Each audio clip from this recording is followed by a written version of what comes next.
Who is America's most loyal traitor? Is it the boy the US government accuses of spying for Japan, his parents' home country? Is it the boy the US military sends to dangerous enemy front lines? Is it the boy that fights for freedom while his family is imprisoned? This is the story of America's most loyal traitors, the 100th Infantry Battalion and 442nd Regimental Combat Team. During World War II, the US government incarcerated Japanese Americans without due process. Despite their rights being violated, Japanese American soldiers formed the distinguished 442nd Regimental Combat Team and 100th Infantry Battalion, shouldering a responsibility to fight two battles. First, to protect America abroad in wartime. Second, to prove their loyalty and regain their rights at home in America. The 442nd's extraordinary valor on battlefields demonstrated Japanese American soldiers' loyalty and paved the way for social progress, though the fight for full equality and recognition for Asian Americans continues. On December 8, 1941, the day after the Pearl Harbor bombing that killed over 2,400 Americans, the US entered World War II. Anti-Japanese sentiment led to Japanese Americans like Tokuji Yoshihashi being wrongly accused of espionage. I didn't bomb Pearl Harbor, but the people where my parents came from, they're the ones that did it, but I'm an American. With no evidence of disloyalty, President FDR's Executive Order 9066 forcibly incarcerated over 120,000 innocent Japanese Americans. Under the guise of protecting the larger American population, the US government failed its responsibility to protect Japanese Americans' rights to due process. Notably, the War Relocation Authority used propaganda rhetoric, describing incarcerated Japanese Americans as evacuees, and the 10 concentration camps as pioneer communities, as though incarcerating Japanese Americans was to keep them safe.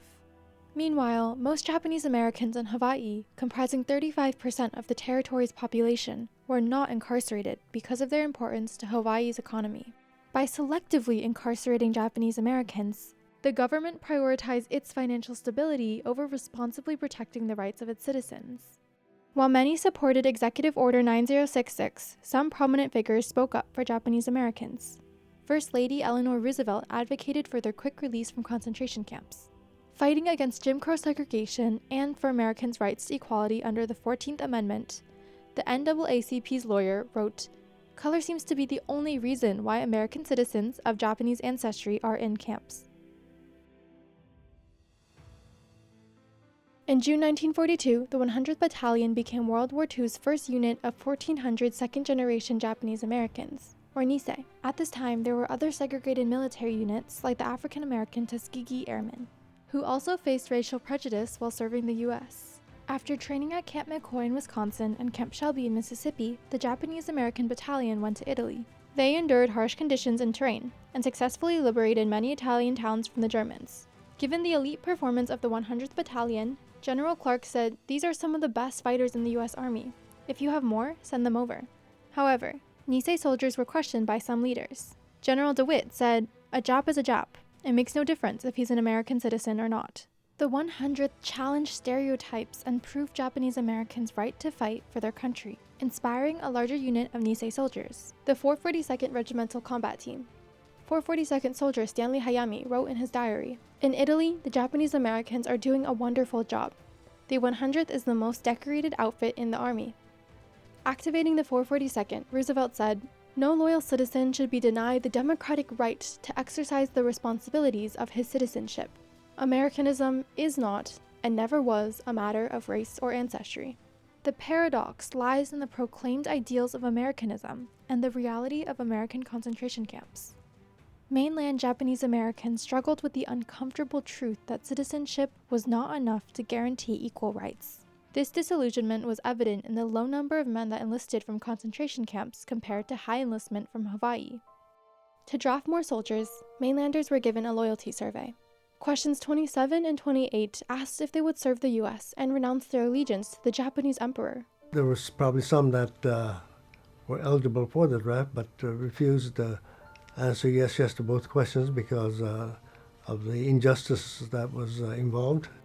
The no-no boys, those who answered no and no, were punished and sent to Tule Lake. By denying their responsibility to serve the US, the No-No Boys stood up against Japanese Americans' violated rights. The 442nd trained for 1 year at Camp Shelby, proving to be swift and effective fighters with an average height of just 5'3" and 125 pounds. However, soldiers from the mainland and Hawaii clashed over differing backgrounds, language, and motivations. The conflict between the Japanese from Hawaii, called Buddha heads, and the Japanese from the mainland, called kotongs, getting in constant fights, and it became so bad they were thinking of disbanding the 442nd. There was also a language barrier. Men from Hawaii spoke pidgin English. They'll be talking and says, "Hey brother, why you go come stay over there, go to the left side. Mauka, you huli when I come." The soldiers' motivations varied. The mainlanders fought to prove their loyalty and regain their violated rights. Those from Hawaii primarily aimed to seek justice for the attack on Pearl Harbor, their home. In a defining experience, soldiers from Hawaii were bused to an American concentration camp, expecting a social event. And there you could see men and women and children of Japanese ancestry. And we realized we were in a prison camp. Why else would they have these machine gun towers? What was running through the minds of most, if not all, was a question: would I have volunteered from that camp? Our assessment and estimate of our mainland cousins suddenly changed. In our eyes, they were heroes. Soldiers from Hawaii quickly gained empathy for their compatriots' loss of rights and united over their shared responsibility to defend America. The 442nd's mission became 3 words: go for broke, to fight and not leave anything on the table. And so they did. The 100th and 442nd engaged in several major battles from 1943 to 1945 in Italy, France, and Germany. Their most notable was the rescue of the Lost Battalion, a 6-day battle in the Vosges Mountains of France.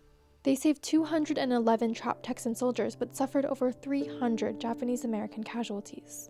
When General Dahlquist ordered the 442nd for review and only saw a few soldiers standing, Rudy Tokiwa recounted Colonel Miller's tearful response. And he said, "This is all I have left."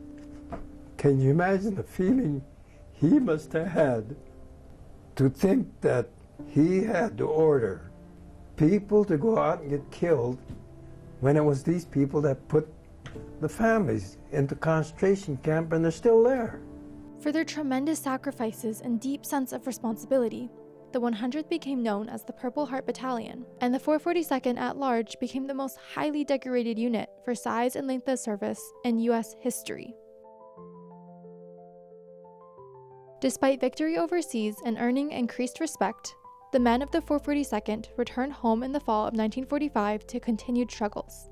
They returned home to minimal assistance and displaced families, who received just $25 and a train ticket after release.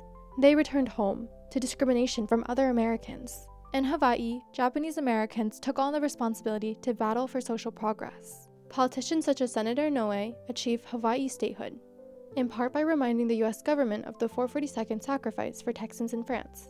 Then, 442nd veterans, including Hawaii Senators Inoue and Spark Matsunaga, fought for the Civil Liberties Act of 1988. This served as an official apology from the U.S. to former incarcerees and paid them $20,000, 46 years after Executive Order 9066. Today, continuing conversations around the 442nd honors their service and highlights Asian Americans' historical contributions to the U.S. If more people understood the struggles, valor, and patriotism of the 442nd, could we avoid history repeating itself? Would Vincent Chin still have died because of anti-Japanese sentiment and the perpetual foreigner myth? Would Muslim Americans have suffered from xenophobia and wrongful accusations post 9/11? The 442nd adopted their responsibility to serve America, in spite of having their rights taken away at home. They fought for military defense, and they fought for basic American rights. Their struggle on 2 fronts underscores the profound injustice of the Japanese-American experience during World War II. President Bill Clinton addressed Nisei Soldiers. They helped to define America at its best. Rarely has a nation been so well served by a people it had so ill-treated. The story of the 442nd is one of defenders, falsely accused traitors, and men who, in the end, proved to be the most loyal of all.